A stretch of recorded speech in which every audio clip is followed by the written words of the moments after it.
Así, porque también tengo miedo que el internet no juegue una mala paz, me juegue una mala pasada. Sí, sí, sí. Bien. Ahí se incorpora Mónica. Ujú.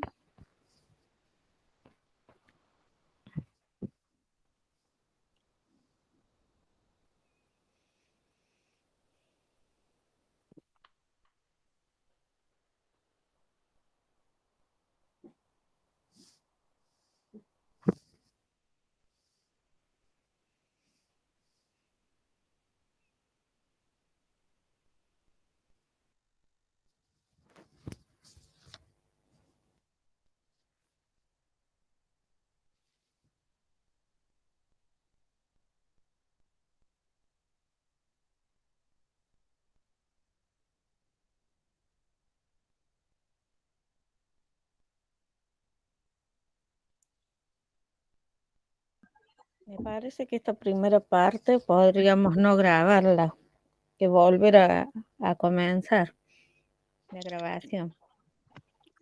Bueno, compañeras, ya comenzamos ahí la grabación, así que bienvenidas a esta tarde y cuando ustedes quieran, la palabra es de ustedes.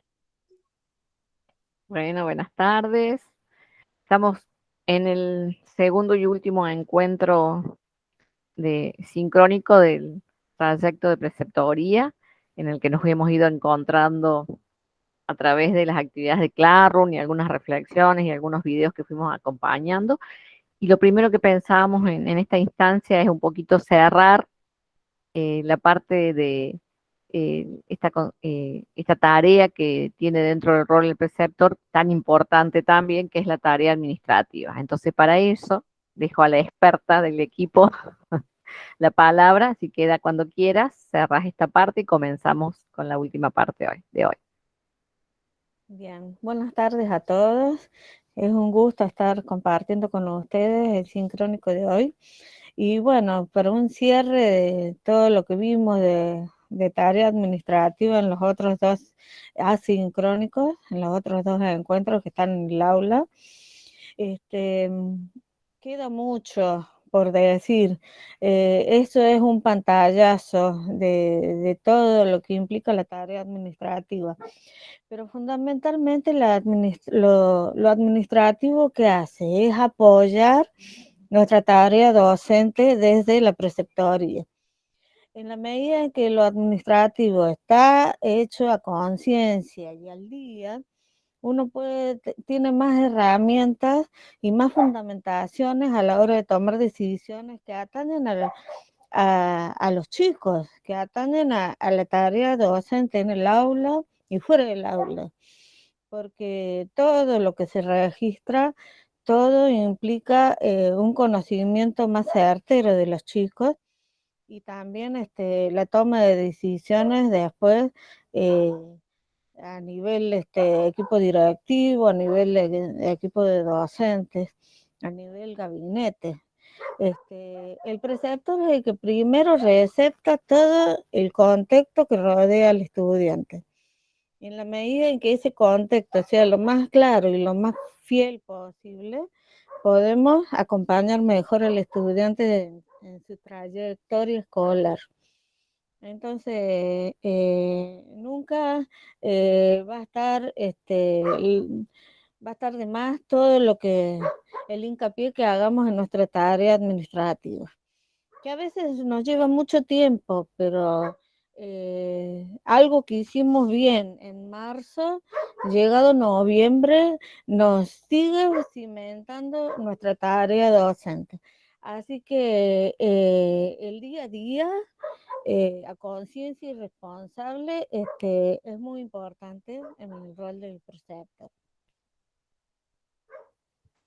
Bueno, no hay mucho más para agregar con lo que dice Eda, pero realmente, o sea, que sea una de los ámbitos que competen a este rol, no quiere decir que sea más o menos importante, sino que se une a toda la importancia que tiene la actividad que se desempeña en el rol. Bueno, yo lo que voy a hacer es presentar pantalla y antes de presentar pantalla les pido disculpas que voy a desactivar la cámara para que no nos traicione el internet y podamos ver bien a medida que vamos charlando. Ahí está. Bueno, nosotros planteamos este módulo de formación específica en preceptoría, y cuando lo planteamos, hablamos de algunos objetivos que nos poníamos. Déjenme ponerlo bien, ahí está. Nos planteamos algunos objetivos para reflexionar sobre este rol del preceptor. Y los objetivos eran reflexionar sobre el rol del preceptor, interrogantes, desafíos y tensiones que se presentan en el desarrollo de ese rol. Otro de los objetivos era resignificar la identidad profesional del preceptor a través del acuerdo de pautas comunes de trabajo y saberes inherentes al rol. Esto tiene mucho que ver con esta tarea administrativa, entre otras. Y repensar el rol del preceptor en la escuela secundaria inclusiva. Entonces, hoy nos ocupa hablar un poco de este rol del preceptor en la escuela secundaria inclusiva. Indudablemente ya un poco tenemos reflexionado y construido bastante en las clases y en los diferentes encuentros que hemos tenido este rol, ¿no?, que pretendemos del preceptor, pero a lo mejor ahora sí nos quedaría un poco hablar más de qué es una escuela inclusiva, ¿no? ¿Cuándo la escuela realmente es inclusiva? Esta es una pregunta que realmente a nivel institucional nos deberíamos hacer. Cuando llegamos a una institución educativa y se nos presenta el director y nos dice, sí, porque acá hacemos esto, nos desarrollamos esta tarea, acá somos una escuela inclusiva, por ahí está bueno preguntar, bueno, ¿cuáles son realmente eh, los indicadores, ¿no?, que hablan de que esta escuela es inclusiva? ¿Por qué podemos decir que responde a esta característica hoy que deberían tener todas las instituciones educativas?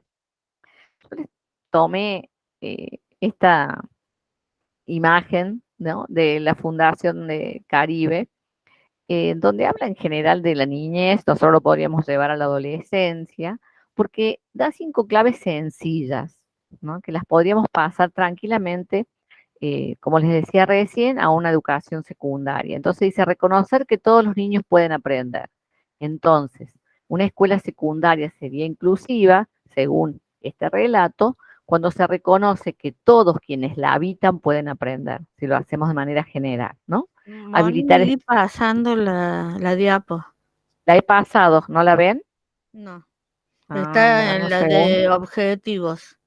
A ver, ¿ahí la ven? Hay 5 Bueno, la claves. voy a tener que dejar, la voy a tener que dejar sin maximizar, si no, no pasa. ¿Mm? A Van ver, a ver van a ver mi pantalla, el resto de la pantalla, pero bueno, por lo menos así ven la filming. Gracias, Eda. está bien. Entonces, decía que otra de las claves de esta educación inclusiva era habilitar estructuras, sistemas y métodos educativos para atender las necesidades de todos los niños, en este caso, pero nosotros hablamos de todos los adolescentes, o vuelvo a todos los estudiantes y los haríamos más general. Respetar y valorar las diferencias entre los niños relativos a la edad, el género, la discapacidad, la etnia, etcétera. Entender que forma parte de una estrategia más amplia para promover una sociedad inclusiva, ¿no? La inclusión no comienza y termina en el ámbito educativo, sino que es mucho más amplia. Y la última sería involucrarnos sabiendo que es un proceso dinámico en el cual todos debemos ir evolucionando. Eh, Realmente hoy hablar de inclusión, eh, todavía deberíamos, cada vez que hablamos con una persona respecto de inclusión, todavía nos preguntamos o le preguntamos a esa persona, ¿y para vos qué es la inclusión? ¿Por qué no hay un concepto tan unificado o universalmente definido para que todos hablemos de lo mismo cuando hablamos de inclusión, ¿no? O tal vez universalmente podemos decir que hay un concepto definido, pero no todos trabajan desde esa misma concepción. ¿Y por qué? Porque desde el decir de ese concepto a la práctica misma hay mucha diferencia, ¿no? Entonces, es muy difícil acercarse al concepto y mucho tiene que ver con esto en donde dice todos debemos ir evolucionando, ¿no? Acercarnos lo más que podamos al concepto real de lo que es una escuela inclusiva. En esto de lo que les decía recién, un concepto universal, podríamos tomar a la UNESCO, en donde dice que la inclusión consiste en un proceso de identificar y responder a la diversidad de las necesidades de todos los estudiantes a través de la mayor participación en el aprendizaje, las culturas y las comunidades, y reduciendo la exclusión en la educación. Fíjense que habla de inclusión y en ningún momento habla de discapacidad, ¿sí? Está hablando de todos los estudiantes a través de la mayor participación. No está haciendo diferencia alguna, porque en la inclusión no existe la diferencia alguna. Existe las posibilidades para todos desde las particularidades de cada persona.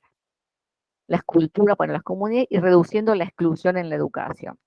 Involucra cambios y modificaciones en contenidos, aproximaciones, estructuras y estrategias con una visión común que incluya a todos los niños y niñas del rango de edad apropiado y a la convicción de que es la responsabilidad del sistema regular, educar a todos los niños y niñas. Y acá no habla de algunos, no habla de pocos, no habla de mayor o menor capacidad, no habla de contextos socioculturales ni económicos, dice todos, ¿sí? Entonces, desde lo que enuncia la UNESCO, podemos decir que la educación es un derecho y no un privilegio, ¿no? En esto de la universalidad. Es un derecho y no un privilegio porque cada estudiante posee características, intereses, capacidades, necesidades de aprendizaje distintos y debe ser el sistema educativo que estén diseñados para dar respuesta a esa demanda. Eh, el sistema nace hace muchos años, no bajo esta concepción, ¿no? Si no se acuerdan que era un poco con la idea de, bueno, en un primer momento una formación de élite solo para algunos, ¿no? Porque pudieran tener acceso, y después con la idea de la formación del ciudadano, en de formar al ciudadano, hablamos en la época de Sarmiento, bueno, hoy al sistema le cabe la responsabilidad de que pueda cubrir en cada uno de los que lo integran como estudiantes esos intereses, capacidades y necesidades que tienen. Así los centros, hablando de las instituciones, no deben seleccionar al alumno al que van a incentivar y guiar. Al contrario, esta inclusión educativa vela porque el alumnado que recibe, eh, que recibe, que llega a una institución, debe ser el que sepa dar respuesta profesional a la demanda que se da en el contexto en el que se desarrolla la actividad de esta escuela y con las personas que necesitan recibir la educación en cualquier momento. Si nosotros tenemos en cuenta el significado de inclusión, las personas son agentes activos de la sociedad y deben tener el derecho de participar plenamente en esa sociedad, ¿no? Y de manera activa. Pero nosotros debemos trabajar desde la institución educativa para eliminar por completo cualquier barrera que puede ser un problema para que este ciudadano, ¿no? Pueda realmente participar en esta sociedad de manera plena.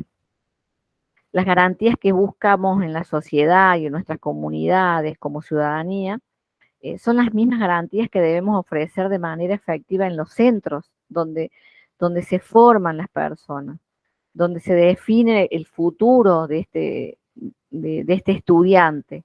Entonces, debemos trabajar a conciencia para conseguir el ideal convertido en realidad. Que no se quede solo en las palabras, dice la UNESCO, ¿no? Dice, no nos quedemos con lo que decíamos recién, con que somos una institución inclusiva. Dice, hagamos realidad la inclusión. Entonces, para conseguir velar por la inclusión educativa, las escuelas lo primero que tienen que hacer es reducir las discapacidades promovidas por las barreras humanas. Y un poco ya vamos a hablar más adelante de esto de las barreras humanas. Que están las barreras humanas, las barreras físicas y las barreras institucionales, ¿no?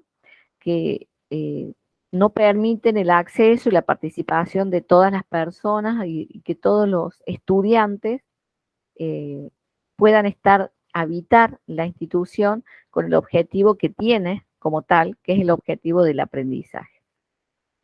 ¿Cuál es la idea general? La idea general, y también lo plantea así la UNESCO, es generar comunidades sanas y reales en el futuro, que garanticen la aplicación de este concepto que venimos hablando de inclusión.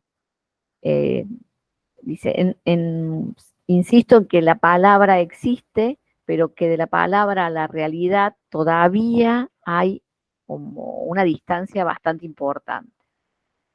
En estas características básicas de la educación inclusiva, la UNESCO marca 3 características muy fuertes, que es la universalidad, la calidad y la libertad, ¿no?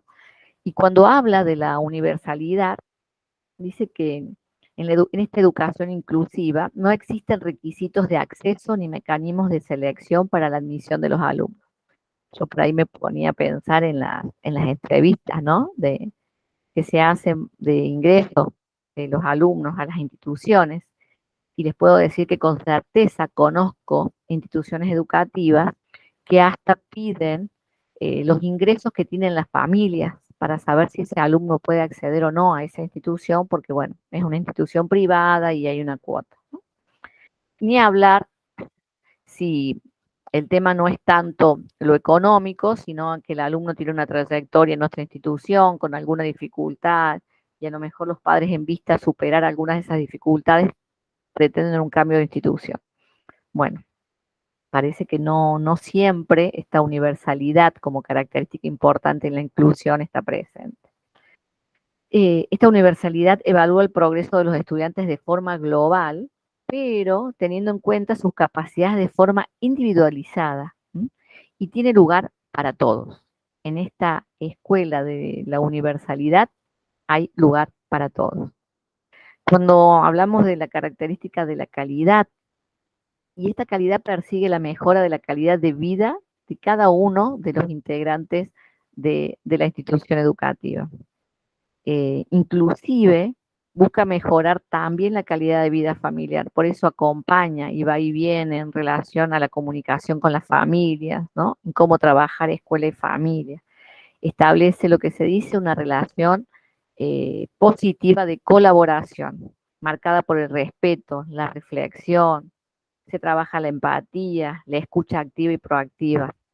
En estas escuelas que pretenden ser inclusivas y trabajar sobre la calidad, es importante que esté presente toda la participación activa de la comunidad en actividades y los programas de los hijos, pero también, de las familias a través de sus hijos, ¿no? En busca de esta calidad. Así también como estar involucradas las familias en los procesos de enseñanza-aprendizaje. Y por último, la UNESCO plantea como característica indispensable en la educación inclusiva la libertad. Entonces habla de que la educación inclusiva tiene como objetivo formar personas con sentido democrático.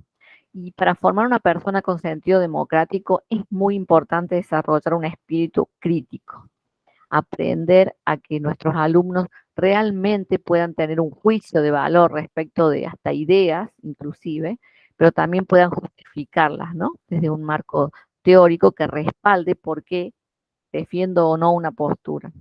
El aprendizaje tiene un carácter comprensivo, crítico y multidisciplinar, dice la UNESCO.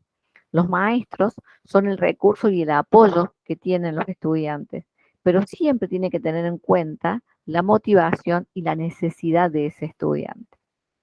Entonces, el currículum, por ejemplo, en donde están los contenidos que los estudiantes deben tener año a año, es un poco como el sistema lo ha planteado, también puede trabajarse desde las necesidades y las motivaciones que tienen los alumnos. No me quiero extender mucho en esto, pero esta educación inclusiva también tiene un marco legal, ¿no? Hay una ley y en la ley dice que la inclusión educativa es un principio fundamental. Esto no habla de una escuela especial o de una discapacidad, insisto. Esta es una característica que hoy debería estar presente en todas las escuelas. Y entonces acá empieza un poco a ponerse en juego el rol de este preceptor, ¿no? ¿Cómo hago para hacer que cada día sea un poco más inclusiva esa escuela en donde me toca desarrollar el rol? Yo para esto traje un pequeño ejemplo y se los quiero mostrar de a poquito. Miren, aquí, y mientras lo vean, después cuando ustedes vean esta clase, van a ver 3 alumnos, podríamos decir 3 estudiantes, podríamos decir 3 personas en una situación, ¿no? Están mirando un partido sobre 3 cajones, podemos decir, iguales, ¿sí? ¿Qué pasa? Hay uno más alto, puede verlo bastante bien, hay una de estatura media, que igual el cajón la ayuda, porque capaz que sin el cajón no llegaría a verlo, porque no pasa la pared, ¿no? Que separa. Y hay hay un niño más pequeño que estando en el mismo cajón no alcanza igual a superar la pared para poder ver. Por ahora solo quiero mostrarles las imágenes. Miren la segunda imagen. En la segunda imagen, en realidad, el que decíamos la persona más alta no necesita del cajón porque aún sin este auxilio puede ver perfectamente a través de la pared. La otra persona con un solo cajón alcanza perfectamente a poder ver el evento deportivo que estábamos hablando y al más bajo se le suma un cajón y de esa manera puede perfectamente ver igual que el resto el partido. Diríamos igual que el resto. Miren la tercera imagen. No hace falta cajones. Los 3 pueden ver perfectamente el evento deportivo, ¿sí? Yo les voy a contar ahora,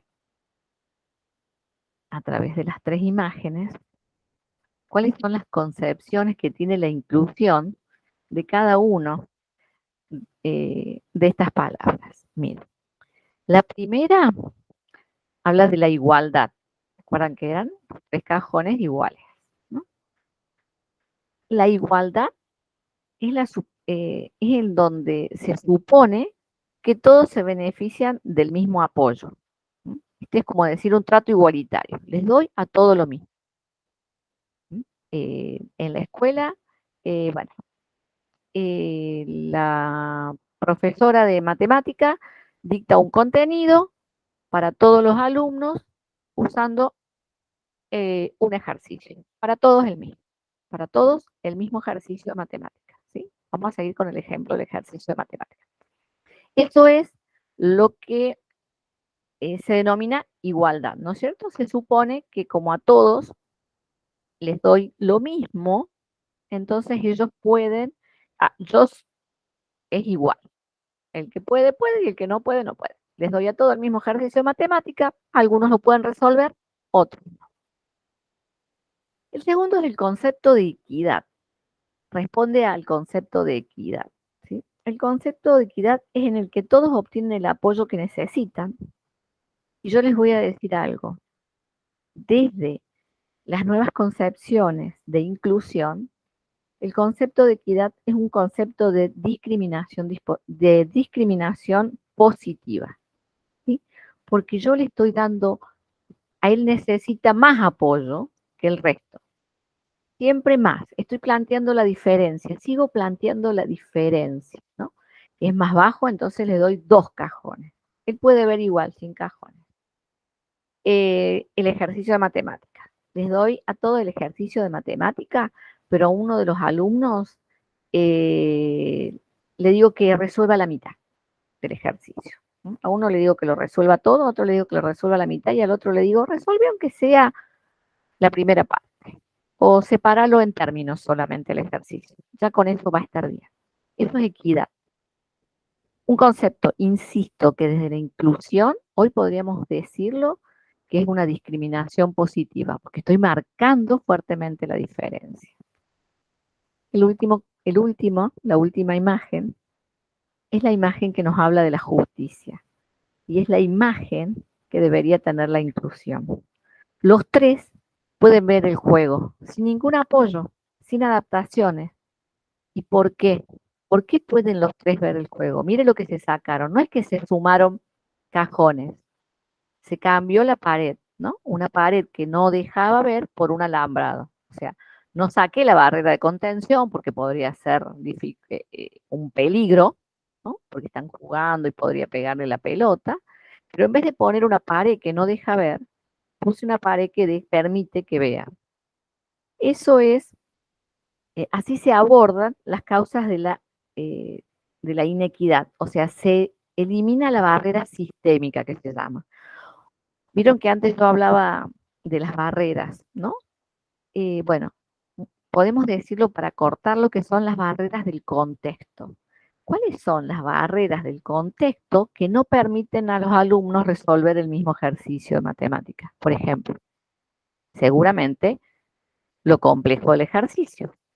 Entonces, si yo tengo alumnos que están en diferentes situaciones de aprendizaje, para que sea justo debería comenzar por un ejercicio que yo sé que lo van a poder abordar todos. Entonces, no es que planteo que alguno haga menos, sino que quiero que todos hagan todo. Para eso planteo un ejercicio en donde a lo mejor quien no lo puede abordar, no lo podía abordar con cierta dificultad, lo aborden todos. Después veo cómo voy generando la dificultad del ejercicio. Pero realmente esa es la verdadera inclusión. Se habla mucho de las barreras. Las barreras pueden ser sociales, pueden ser de contexto, en este caso, una barrera contextual, ¿no? Entonces, la pared no permitía ver. Si yo cambio esa barrera contextual, no necesita ningún apoyo diferente, más o menos, o sin apoyo, sino que todos, desde su particularidad, pueden ver el partido. Es un poco como pretendemos o se pretende realmente se trabaje la inclusión en las instituciones educativas. Antes de poner la última partecita, ya conociendo el concepto de inclusión, les quiero mostrar un videito muy pequeño. Si me dan un segundo acá, en donde podemos ver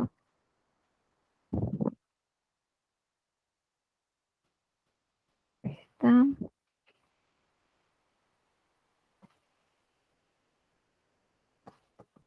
Un segundo. Partir.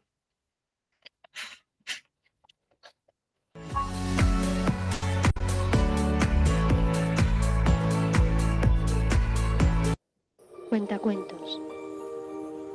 Cuadradito juega con sus amigos. Rin, rin. Es hora de entrar en la casa grande. Pero Cuadradito no puede entrar. No es redondo como la puerta. Cuadradito está triste. Le gustaría mucho entrar en la casa grande. Entonces se alarga, se retuerce, se pone boca abajo, se dobla. Pero sigue sin poder entrar. ¡Sé redondo!, le dicen los redonditos. Cuadradito lo intenta con todas sus fuerzas. ¡Te lo tienes que creer!, dicen los redonditos. Vale. Soy redondo, soy redondo, soy redondo, soy redondo, soy redondo, soy redondo. Repite Cuadradito, pero no hay nada que hacer. Pues te tendremos que cortar las esquinas, dicen los redonditos. Oh, no, no, no, no, dice Cuadradito, que me dolerá mucho. Ay, ¿y qué podemos hacer? Cuadradito es diferente. Nunca será redondo. Los redonditos se reúnen en la sala grande y hablan durante mucho, mucho tiempo. Uy, ¿qué podemos hacer? Ah, pues no sé. Ah, pues yo tengo una idea. Ah, pues cuéntanosla. hasta que comprenden que no es cuadradito el que tiene que cambiar, es la puerta. Entonces recortan 4 esquinitas. 1, 2, 3 y 4. 4 esquinitas de nada que permiten a Cuadradito entrar en la casa grande junto a todos los redonditos. Por 4 esquinitas de nada. Jerome Willer, editorial Juventud. Si te ha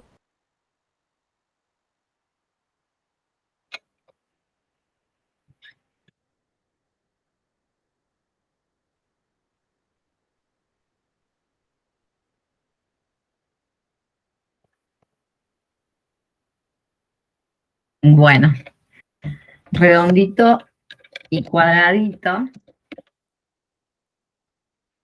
son un poco las imágenes de nuestros alumnos, ¿no? Y acá es donde se marca, no era pedirle a cuadradito que se convierta en redondito, es generar el contexto para que pueda ser cuadradito, seguir siendo cuadradito, que tenga su espacio en el lugar. Entonces es muy diferente a pretender que realmente se convierta en quien no es, ¿no?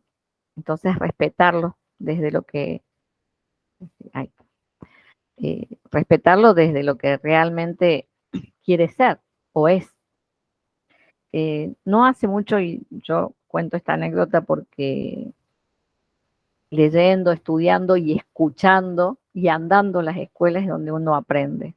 Esta concepción tan fuerte de inclusión, ¿no? Tan en la que me he parado hace un tiempo, muy segura, no es la que obviamente tenía desde hace mucho. Es verdad que uno vamos creciendo y vamos estudiando y vamos conociendo. Y una de las cosas que me marcó mucho en esto y que me enseñó un montón al respecto fue no hace mucho compartir con una directora de una escuela especial.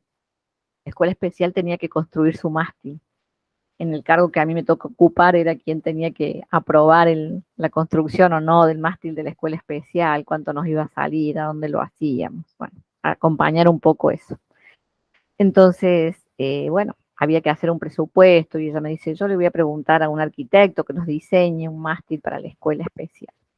Entonces, ella me manda el proyecto que del arquitecto y me dice, mira, me diseñó esto, pero esto no es un mástil para la escuela inclusiva. El mástil tenía de un lado escalera y del otro lado una rampa. En mi ignorancia, le pregunto a la dire, ¿por qué si tenés rampa y tenés escalera? No, no, esto está marcando diferencias, no está marcando realmente eh, una inclusión. Lo que deberíamos hacer es un mástil con rampas, porque el que puede subir escalera también puede subir una rampa, ¿no? Entonces, eso es generar el contexto, romper la barrera y hacer que el contexto sea inclusivo. Ese era un mástil inclusivo. Un mástil con escalera y rampa no era inclusivo. Fíjense socialmente, ¿no? Cómo me llevó a reflexionar esto. ¿Por qué construimos escalones y no construimos rampas? Entonces, con las rampas todos podrían subir. ¿Por qué el servicio de transporte tiene escalera y no todos tienen rampas? Y bueno, yo creo que es importante saber que estamos evolucionando, que seguramente vamos a ir creciendo, ¿no? En la fortaleza de la concepción de lo que es la inclusión. Y que es muy importante que lo empecemos a fomentar desde las instituciones educativas. Un poquito en la última parte que les voy a compartir voy a apagar la cámara para que no tengamos problemas.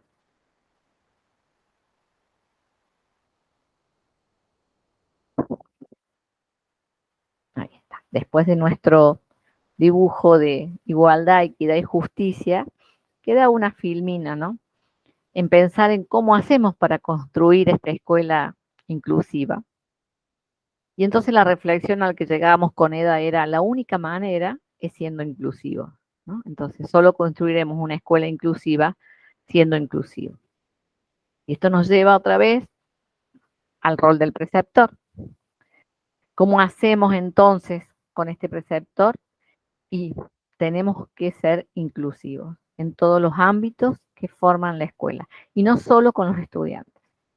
La inclusión también tiene que estar presente en los docentes, ¿no? En cómo se trabaja con ellos, desde las gestiones. Cuando hablábamos que un poco el rol del preceptor también se visibiliza como dentro de la gestión, y es importante también entonces destacar que para ser inclusivos, para que la escuela, perdón, sea inclusiva, tienen que sentirse incluidos y habitarla todos quienes forman parte de la misma, porque si no, no hay otra forma.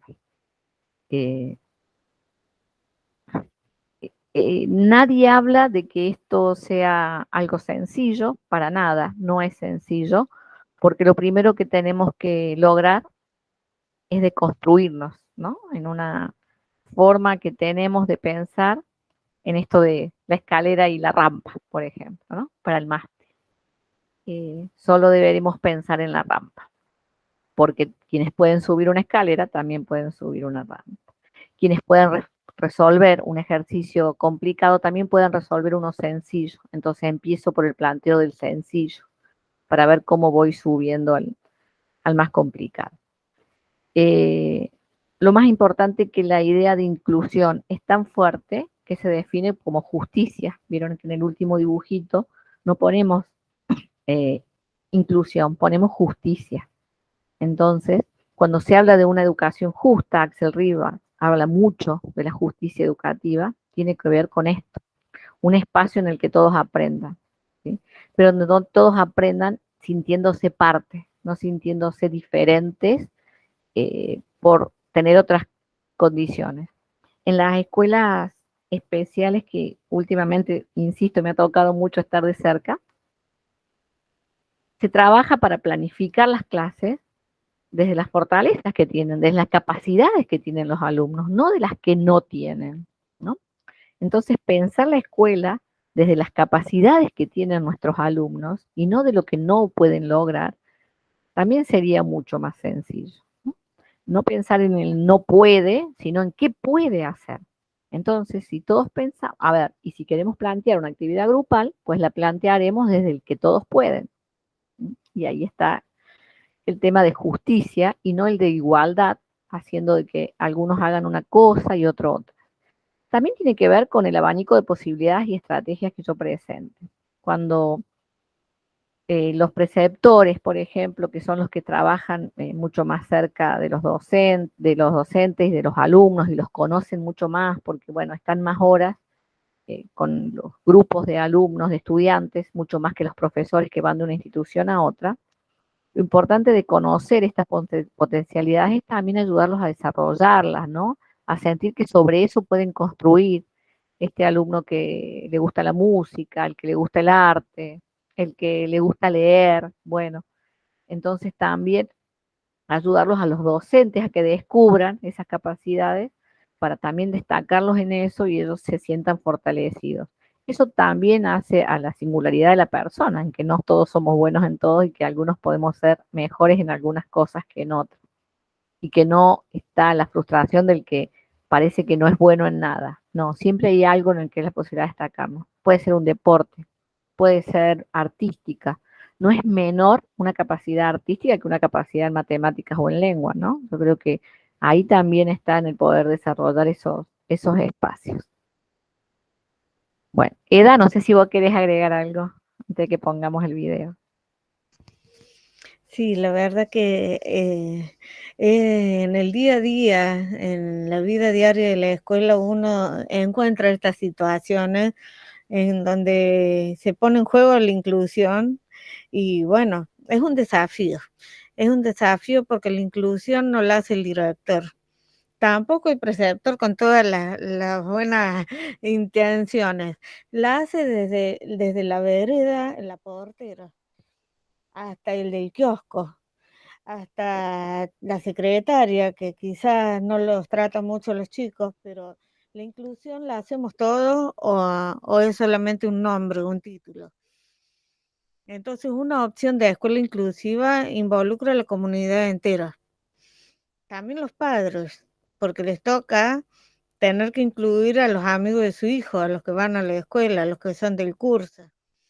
Entonces, la inclusión es una opción personal y compartida, y una construcción de todas, una construcción social, comunitaria dentro de la escuela.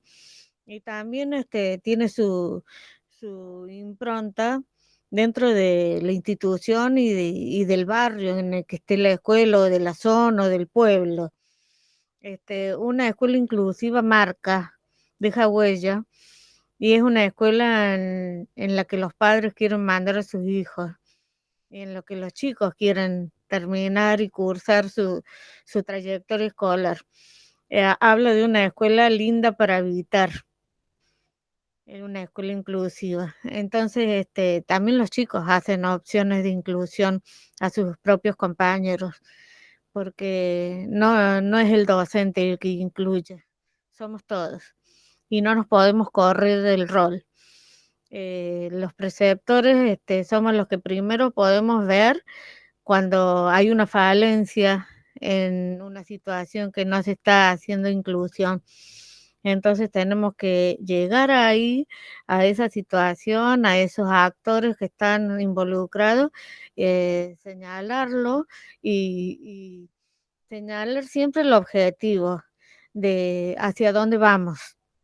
Vamos todos juntos, porque no se incluye a uno sí, a otro no. Entonces, se me ocurren un montón de situaciones en las que sí pasa. Pero les cuento puntualmente uno que pasó esta semana. Que los chicos salen en el recreo y siempre se acercan con alguna, con, alguna cuestión que les llega. Una situación que estaban jugando un poco torpe, y me dice uno, vaya Eda, vaya sanciones. Le digo yo, ¿por qué? Si son un poco torpes, pero son de primer año, están todavía con la carrera del viejito, del atraparse, están jugando así. Dice, cuando yo sea preceptor, voy a estarle sancionando nomás esas cosas así. Le digo yo, ojalá que cuando seas preceptor te acordes de qué preceptor hubieras querido tener y actúes así. Se me quedó pensando, porque la tarea de preceptor, el cargo de preceptor, es como lo que más fácil le sale a alguien que termina en secundario, con un poco de curso, alguna capacitación, ya puede acceder a ser preceptor. Entonces hay que tener mucho cuidado de que quizás, porque es lo más fácil que sale laboralmente hablando, no, nos quedemos arriba del caballo y no caminemos a la par de los chicos, acordándonos también de cuando fuimos estudiantes. ¿Qué preceptor hubiéramos querido tener nosotros en nuestra adolescencia?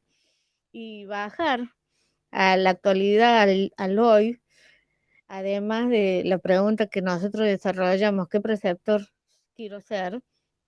¿Qué preceptor quiero ser hoy para estos estudiantes que tengo yo a cargo? Y también entretejer con el qué preceptor hubiera querido tener. Las dos preguntas son importantes, son vinculantes y atañen directamente a la identidad del preceptor, a la identidad del preceptor que se para delante del grupo, delante del curso, delante de los profesores y de los directivos, y se planta con firmeza defendiendo esa postura de una escuela inclusiva que a veces nos olvidamos, pero que es tarea de todos, es responsabilidad de todos, y que no tenemos que olvidarnos nunca, ni siquiera entre la montaña de papeles administrativos que nos toca, ni siquiera en el horario que se nos corren las timbres, los recreos, las horas libres y todo. No tenemos que perder de vista la inclusión, es una opción. Y también se juega la libertad, porque es una opción, hay libertad en elegirla, pero una vez que la tome, ya es un compromiso, y a no dejarlo. Gracias, Moni. No, a vos, Eda. Bueno, no es muy cortito, es un video que queríamos compartir sobre el que después vamos a decir unas palabritas, porque indudablemente un poco lo decía Eda, nosotros hemos abordado unas pequeñas aristas de estos roles, del rol del preceptor, como para darles un pantallazo, pero seguimos reflexionando en dos cosas y que Eda también las dijo ahora, ¿no? En que si ya estoy asumiendo el rol, si estoy siendo realmente el preceptor que quiero ser, y si no lo he asumido, bueno, ¿cómo quiero asumir ese rol el día de mañana?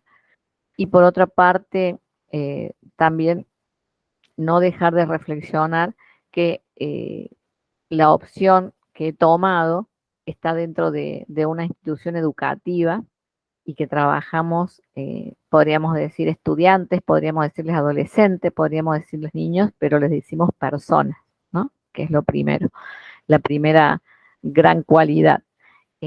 Bueno, pensando un poco en eso, en que nos toca estar dentro de la institución, en ser referentes, en mirarnos y mirarlos, es que queríamos compartir este videito.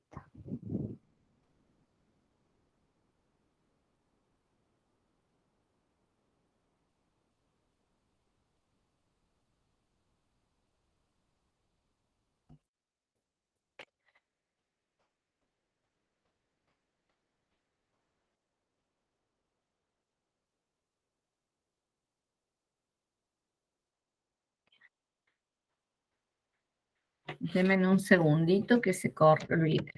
Juanchi se va a Qatar. Que no es ¿Qué Juanchi? ¿Tu hermano? Mi hermano, sí. Pero si no lo... Dame un segundito que se corrió el video.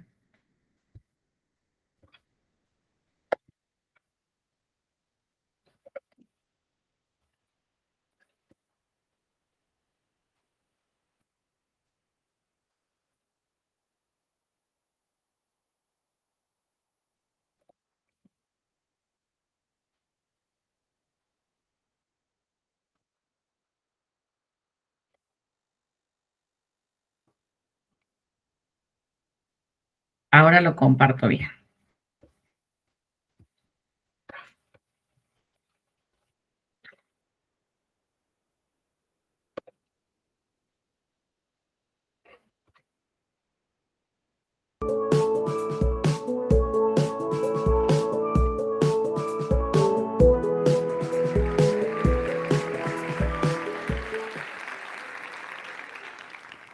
¿Es apropiado suponer en educación?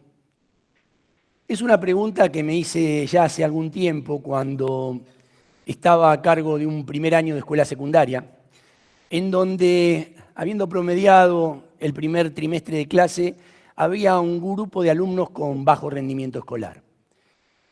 Me parecía importante investigar para poder hacer las cosas bien y no suponer nada. Planteé al equipo de gestión la posibilidad de iniciar una investigación sobre este caso, sobre estos casos, y comuniqué a mis colegas, una vez autorizado esto, cuál era el sentido de lo que íbamos a hacer. Había que seleccionar un método que nos permitiera hacer este trabajo. Elegí la investigación-acción porque en el ámbito educativo nos daba un espacio de poder compartir juntamente con las personas a las que uno está haciendo el seguimiento. Y tenía una herramienta que me parecía más que importante, que era la entrevista. Entonces, poder entrevistarse uno personalmente con otra persona te daba la posibilidad de no solo escuchar el lenguaje coloquial, sino también ver ese lenguaje que tiene que ver con lo postural, con el cuerpo, con lo que el cuerpo transmite cuando uno quiere también a su vez transmitir una idea. Así fue como empezamos a convocar a las familias de estos chicos. Y una particularidad bastante interesante de esto es que todos venían vestidos de la misma manera. Y yo dije, no se pueden estar poniendo de acuerdo y venir todos vestidos de la misma manera. Claro, estas familias trabajaban en empresas procesadoras de pescado y venían vestidos con su ropa de trabajo porque no les daban permiso para acercarse a la escuela. En jornadas estamos hablando entre 10 y 14 horas. Entonces venían como podían y pobres se disculpaban porque su ropa estaba sucia, lógicamente, ropa de trabajo, y con mucho olor. Nosotros le comentábamos que esto no influía para nada en el sentido de la entrevista y que valorábamos que pudieran tener trabajo. Poníamos en valor esos que ellos estaban haciendo. ¿Qué se notaba en estas entrevistas? Mucha preocupación porque sus hijos pudieran estudiar y pudieran cerrar esta etapa de la escuela secundaria. Pero a su vez también comentaban que estos chicos eran todos hermanos mayores, menos uno, que tenía un hermano mayor que él. Eran todos hermanos mayores que colaboraban en sus casas y que atendían a sus hermanos menores. ¿De qué manera?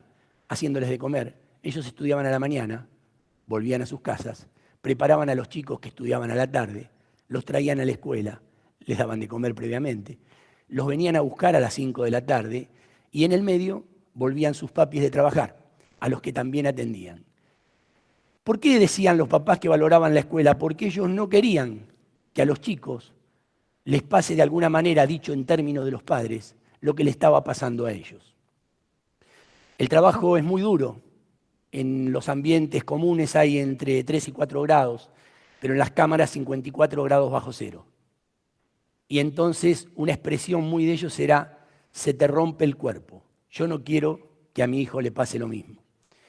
Por supuesto que escuchando todas estas cosas con distintas opiniones de uno y de otro, pero todo cerraba de la misma manera. Todos parecían que les estaba pasando lo mismo. Todos estos hermanitos tenían una función muy importante en su hogar, que era permitir que sus papás pudieran salir a trabajar todo este tiempo. Pero como uno siempre se permite dudar, entonces, ¿qué hicimos? Empezamos a convocar a los chicos y a hacer las entrevistas con ellos. Lo primero que le dijimos a los chicos y le contamos era que ya sabíamos todo lo que hacían en la casa y siempre poniéndolo en valor. Pero también le dijimos que era importante que fueran a la escuela. Y queríamos saber si era el mismo discurso que había en la familia.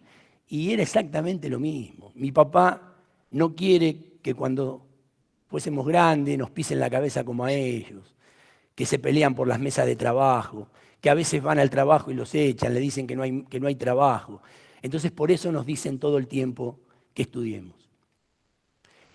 Entonces, cuando uno escucha estas cosas, les pedí a los chicos autorización para poder socializar esto que le estaba pasando a ellos. Porque soy un convencido que los problemas se empiezan a resolver cuando podemos ponerlo en palabras. Y de esto no tengo dudas. Cuando en una oportunidad comenté esto en el aula con los demás compañeros, era realmente increíble la cara de asombro de sus compañeros, de aquellos que no tenían esta responsabilidad. No podían creer que estos chicos hagan todo eso que estaban haciendo. Y empezó a cambiar la dinámica del curso, sin que nadie proponga nada, ellos solos. Muchos ofrecían sus carpetas completas para los chicos que tenían, porque estos chicos también tenían un ausentismo importante. Ofrecían sus carpetas, ofrecían cambiar los lugares de encuentro. Los chicos solos, y acá nadie propuso nada. Entonces, decían, si tus hermanitos van a la escuela entre la 1 y las 5, podemos ir a tu casa en vez de que vos te tuvieses que trasladar, y porque si no, si llegan antes tus hermanos, tener que ir a buscarlo. Y empezaron a cambiar las dinámicas. Pero creo que no alcanzaba con esto. Las prácticas docentes también tenían que acomodarse a esto. Porque si no sería muy injusto para estos chicos. Que todos iban a hacer un esfuerzo mayor para mejorar la calidad de sus compañeros, para mejorar el rendimiento de estos chicos. Y nosotros los docentes seguimos haciendo las mismas cosas. Acá hay una frase que yo escuché hace algún tiempo que dice, si siempre haces lo que siempre hiciste, siempre obtendrás lo que siempre obtuviste. Entonces, había que cambiar la práctica docente, había que empezar a mirar la práctica docente de otro lugar y poder entender que esos chicos, aprovechar los espacios que teníamos con ellos. Entonces, cuando venían, cambiar la dinámica de clase. Hace algún tiempo escuché un cuento que hoy les quiero contar. Una señora decide viajar a España. Se acerca a la ventanilla de la aerolínea y pide 2 pasajes en primera. Cuando la empleada le pide la documentación, entrega solo su documentación. Y la empleada le dice, pero me pidió 2 pasajes en primera. Sí, señorita, viajo yo con mi mono Federico. Su mono Federico no puede viajar en primera, señora. Está prohibido que un mono viaje en primera. Discúlpeme, señorita, dice, yo soy una persona con muchas influencias. Mi marido fue embajador en España, por lo tanto no voy a tener ningún problema en, si hablo con algún gerente de la empresa, conseguir que mi mono Federico viaje junto conmigo en primera. Bueno, señora, mire, eso escapa a mi posibilidad. Llama a un responsable de la empresa. Conversan un rato y llegan a un acuerdo. El mono no viaja sentado en primera, pero sí viaja en una jaula con determinadas medidas al lado de las azafatas y con un cobertor. Llegado el momento de viajar, esta señora viene con su mono Federico, la jaula con las medidas que les pidieron, un cobertor marrón y con letras doradas decía Federico. Le indican a esta mujer poner el mono al lado de las azafatas y las azafatas le dicen a la señora que se van a encargar del mono, que se quede absolutamente tranquila. Despega el avión, a las 2 horas el capitán le dice, miren el mono, se nos llega a pasar algo al mono, estamos todos en problemas. Va la azafata, dice, bueno, quédese tranquilo, le voy a dar un poco de agua y fruta para que coma. Destapa la jaula y el mono estaba muerto. Capitán, perdemos todo el trabajo. ¿Qué pasó? Se murió el mono. ¿Cómo se murió el mono? Pero sí, le fui a dar de comer y el mono está muerto. ¿Qué quiere que haga? Está muerto. No, pero esto lo tenemos que resolver. Bueno, veamos cómo lo resolvemos. Sacale una foto al mono, total, todos los monos son iguales. En España conseguimos un mono, hacemos el cambio y vemos. Dice, sí, pero hay una particularidad. El mono tiene la cola cortada. Córtenle la cola al mono. Truc, un mono con cola cortada. Pero le falta una paleta, le falta la paleta izquierda. Ah, perfecto, dice, agarraron al mono que consiguieron, truc, le sacaron el diente. Ya estaba el mono para el cambio. Todos los monos son iguales, ¿por qué se tiene que dar cuenta?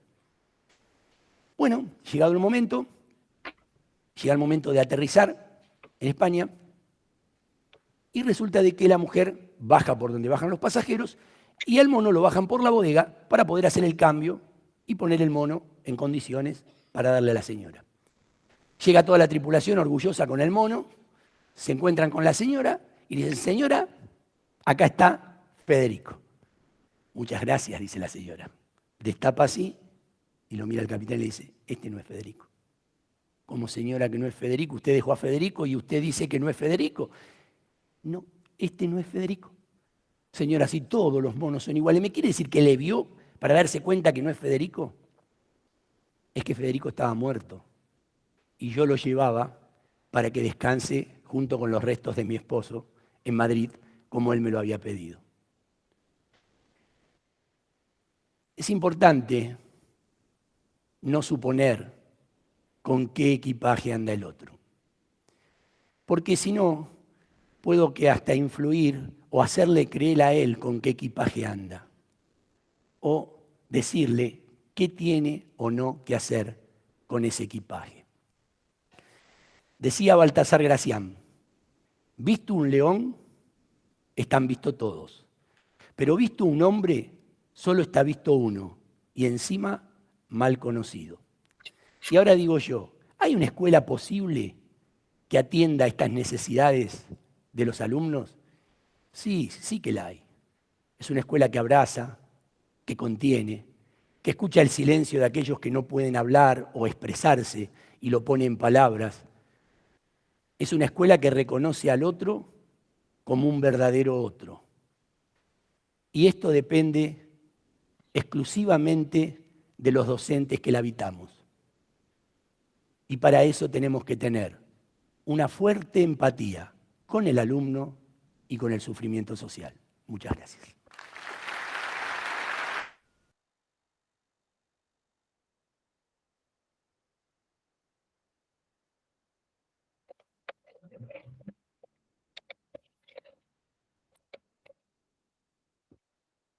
Bueno, un poco es la mirada de, primero más que nada, cuando el profesor empieza a relatar, ¿no? Cómo quiere saber por qué el fracaso o, bueno, las calificaciones bajas de sus alumnos. Este buscar por qué, lo que hace es conocerlos, saber quiénes son, cómo trabajan, de dónde vienen sus familias, a qué se dedican. Y si lo llevamos a la escuela inclusiva, yo pensaba, no es posible incluir a quien no conozco. Y si lo pensáramos de manera positiva, podríamos decir, para incluir debemos conocer, ¿no? Entonces, ¿quién es ese alumno? ¿Cuál es su trayectoria? Esto de abrazar, no quiere decir estar realmente físicamente abrazando, ¿no? Sino saber que está contenido, que está en un lugar seguro, que puede tener confianza. Y muchas veces eh, toda esa imagen la transmite quien más cerca está de los alumnos. En la escuela primaria, el maestro. En la escuela secundaria, el preceptor. Y le da un poco esta fortaleza al rol, que sabemos que no es tan reconocido, ¿no? Por ahí hablamos de tanta tarea administrativa que hay.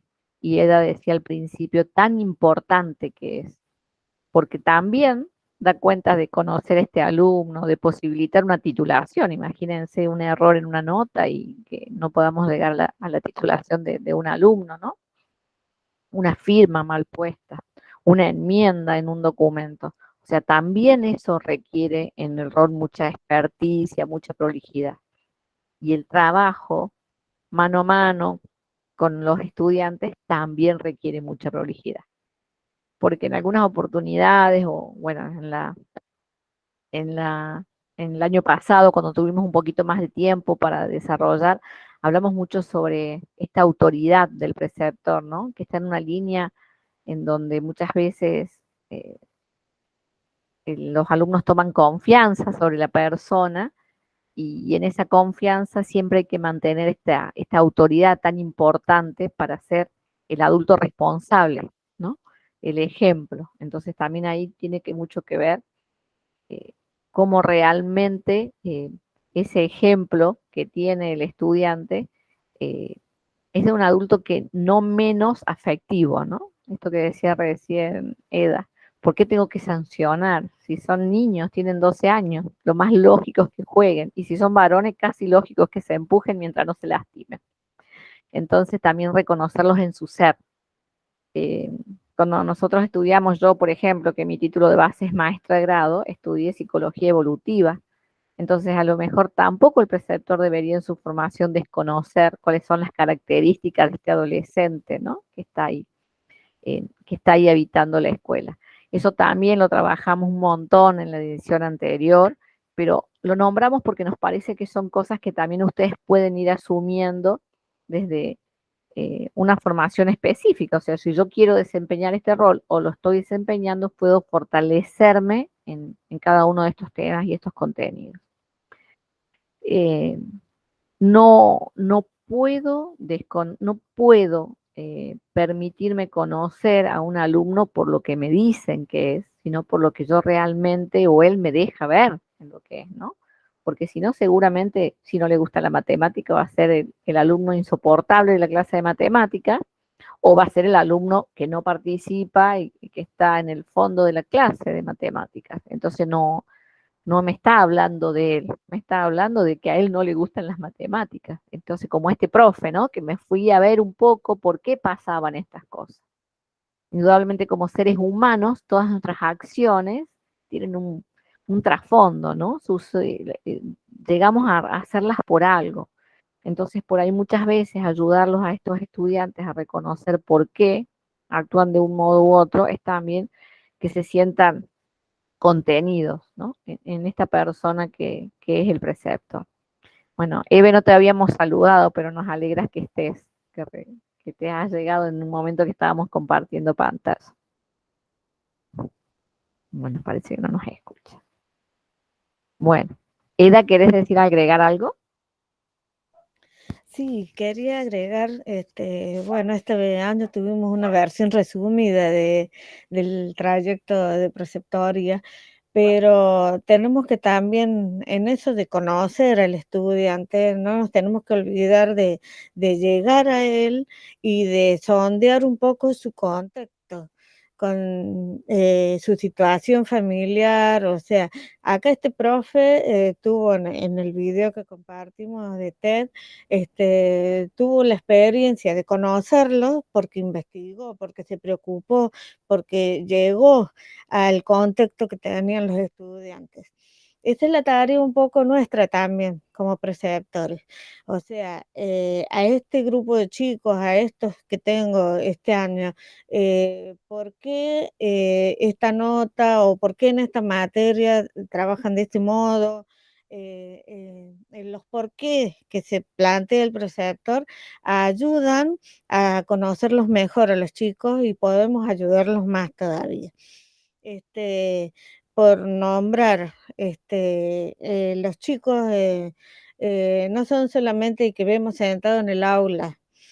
Los chicos son nuestros estudiantes también en su familia, en su barrio, con el grupo que se junta en su cuadra, con los amigos que juegan al fútbol en el fin de semana.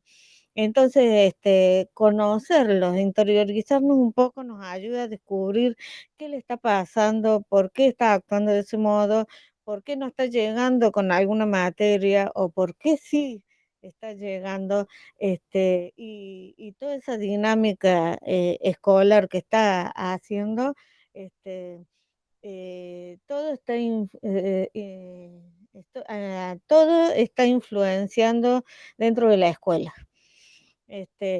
Por nombrar, nos vamos a encontrar con situaciones de chicos que atraviesan adicciones, desórdenes alimentarios, situaciones de familias rotas, con todo lo que pueda haber, familias ensambladas es lo más común. Entonces, por nombrar algunas, este año no desarrollamos nada de esto, pero el preceptor tiene que interiorizarse de estos temas porque son los que atraviesan a los chicos hoy. Entonces, no podemos hacernos al lado de estas cuestiones que les pasan a los chicos. Para conocerlos, para ayudarlos, para encauzar alguna situación que está repercutiendo en el cole o en el grupo del curso. Entonces, todo lo que atraviesa al estudiante repercute en la dinámica de curso, en la dinámica escolar. Entonces, es nuestra tarea estar con el oído atento, la mirada vigilante, ahí mirando, mirándolos, abrazándolos, conteniéndolos. Que la escuela sea un lugar donde el estudiante pueda ser él, pueda crecer, pueda evolucionar, pueda desarrollarse como persona. Y sobre todo que es un lugar donde pueda tener un oído de alguien que lo escuche, que lo abrace, que lo acompañe en lo que le esté viviendo, en lo que esté pasando. El preceptor es el que primero detecta alguna cosa. Entonces, enfoquémonos más en escucharlos a los estudiantes y no tanto en escuchar lo que dicen los papeles. Pero bueno, hay que tratar de hacer las dos cosas. Por eso tenemos dos orejas. Y dos manos. Sí, Sí, en y esto que, corazón dispuesto. exacto, y en Sobre esto todo que, el corazón dispuesto. exacto, y en esto que decía era también el tema de que muchas veces que nosotros podamos llegar a alguno de los estudiantes y reconocer alguna problemática, no quiere decir que seamos quien la tengamos que abordar, porque obviamente no tenemos las capacidades, ¿no?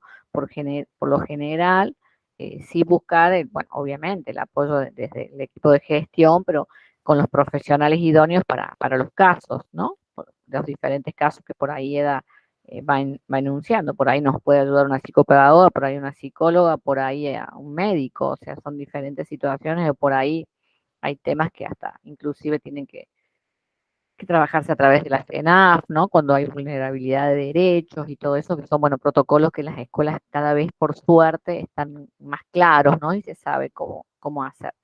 Pero tener la certeza que tampoco es una tarea que se puede abordar solo, ¿no? No se aborda en la soledad. En esto hay una comunidad educativa que nos tiene que acompañar en el rol del preceptor. Por eso no sirve simplemente ser un preceptor con una idea de una escuela inclusiva, ¿no? Sino que al contrario, irradiar esa idea para que toda la institución, como decía antes también, esto es algo en donde todos tenemos que no solo decir que queremos ser, sino de ser inclusivos para hacer de ese espacio un espacio para todos, ¿no? Y todas quienes quieren habitarlo. En este caso principal, primero los estudiantes, pero también hablábamos antes, toda la comunidad tiene que sentirse parte, sentirse incluidos y que ahí están desarrollando. Quienes se desarrollan como estudiantes desde ese rol, quienes están en la preceptoría desde ese rol, quienes están como docentes, inclusive los auxiliares, porteros, ¿no? Sentir de qué modo son acogidos en el rol y pueden tener la posibilidad de habitar esta escuela. Yo creo que uno puede definir o decir estamos en el camino que sea una escuela inclusiva cuando todos sus integrantes se sienten habitantes de ese espacio, ¿no? Cuando sienten que no son parte y decís, y no, hay alguien que no se está sintiendo incluido, entonces esta escuela no es incluida, porque tienen que ser incluidos todos, no algunos, ¿no? Esa es una particularidad de esto. Bueno, no sé si querés agregar algo más, Eda. Lo que sí, junto con cuando subamos la grabación de esta charla que hemos tenido, vamos a subir una pequeña actividad que más que nada va a ir en la línea de las anteriores, ¿no? Que es un poco dejar una reflexión sobre 3 ítems que nos parecerían importantes a cada uno de nosotros para ser un preceptor en una escuela inclusiva, ¿no? ¿Cómo asumiríamos el rol para hacer 3 de los muchos, pero que consideramos 3 como para abrir un poco el debate y que cada uno pueda poner alguno diferente al que pone el colega? Sí, quería compartir algo. Tengo un compañero preceptor que hace poquito que comenzó y bueno, le hice una pregunta. Le conté que estamos formándonos entre todos, los asistentes al trayecto y nosotros también estamos creciendo junto con ellos. Y le pregunté, ¿qué te hubiera gustado que te cuenten cuando empezaste a trabajar acá de preceptor? ¿Y con qué te encontraste una vez que empezaste a trabajar? Y él me contó, Matías me contó, que cayó al cargo sin muchas precisiones. Cuando te hacen la entrevista te dicen que tomas lista, que cubrís horas libres y que pones sanciones, que está la carpeta de seguimiento, que tenés las listas de cursos y otras cosas administrativas. Pero a la hora del trabajo, él descubrió que había mucho más. Hay mucho más, dice. Hay muchas cosas sin resolver y muchos grises en relación a los otros cargos y a la interrelación entre los cargos. No te dicen todo lo que conlleva el rol. Y el trabajo estable es valorable y por necesidad uno lo toma. Después se entera de todo lo que implica. Eso fue lo que me contestó Matías después de 2 años de estar de preceptor.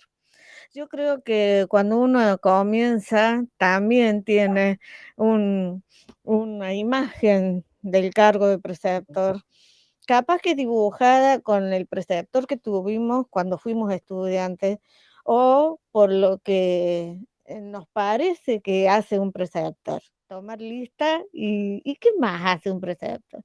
Bueno, la verdad que hay muchos grises en el rol.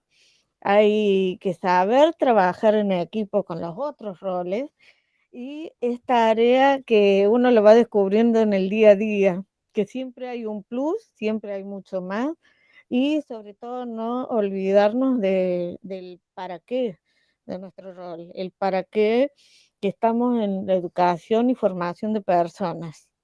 Ese es como lo más grande, lo más amplio que tenemos. En la educación y formación de personas. No estamos llenando planillas ni tecleándote en la compu. Formación y educación de personas. Yo creo que a veces nuestro rol nos pasa, como les pasa a los padres también, que nuestras decisiones y nuestros modos de actuar no son bien valorados y especialmente en la edad que tienen los estudiantes de adolescentes, con la rebeldía propia de su momento de vida, se nos ponen a veces en la vereda de frente, pero bueno, tenemos que ir y venir en esto del contacto con los chicos, con los estudiantes y trabajar en equipo con los otros roles que hay en la escuela. Eso es para una armonía en la trama, como vimos en el primer encuentro.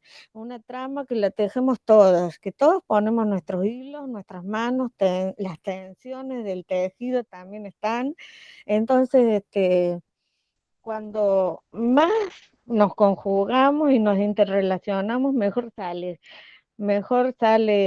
el curso, la dinámica del curso, la vida institucional escolar también mejor se conjuga. Cada uno poniendo de su parte, cada uno poniendo lo mejor y sobre todo escuchándonos unos a otros. Bueno, no queda más que saludarnos, quedar en contacto a través de Classroom para las dudas que puedan plantear. Si necesitan algún asesoramiento específico, también quedamos a disposición. Comunicarse con nosotras, no hay ningún problema. Lo pueden hacer seguramente contactándose en SADOP y nosotros no tenemos problemas en apoyar bueno, si necesitan algún material extra también podemos buscarlo, ¿no? Seguir apoyándolos en el rol que para nosotros es tan significativo dentro del nivel secundario. Moni, ¿querías decir algo? No, eso, escuchaba con atención nada más, que es así, cualquier duda que tengan, estamos nosotros para hacer puentes. Bien, bien. Bueno, entonces nos queda más que saludarnos y seguir en contacto. Esperamos que Así es. estén muy bien, y Bien, que sigamos gracias. aprendiendo mucho. Hermoso. Gracias a todos. Un placer, ha sido un placer compartir con ustedes. Igualmente. Abrazo, Muy gracias. bien. Chao, Gracias, chao. gracias. Chao, chao. Chao, chao. Chao, chao.